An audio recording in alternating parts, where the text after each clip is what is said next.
కనిపిస్తున్నారు.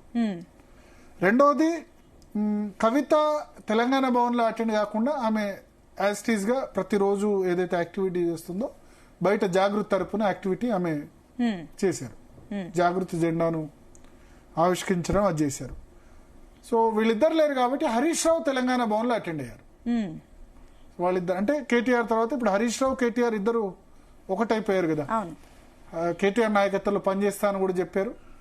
నార్మల్గా ఏంటంటే మొన్న ఈ లేని సందర్భాలు ఇంతకుముందు కేసీఆర్ లేకుంటే నాయన్ నరసింహారెడ్డి జెండా ఆవిష్కరించేది.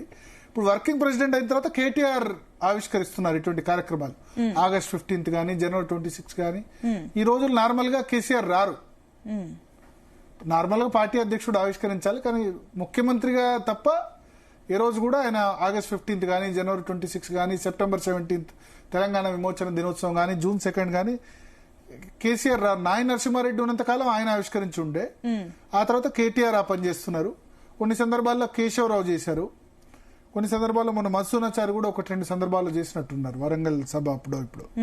సో ఇవాళ హరీష్ రావు అక్కడ స్పెషల్ అట్రాక్షన్ ఉన్నారు. ఇంకోవైపు కవిత ఆమె జాగృతి యాక్టివిటీ యాజ్ టీజ్ గా స్టార్ట్ చేశారు. ఎల్లుండి ధర్నా అని కూడా అంటారు. మనతో పాటు ఇప్పుడు కవిత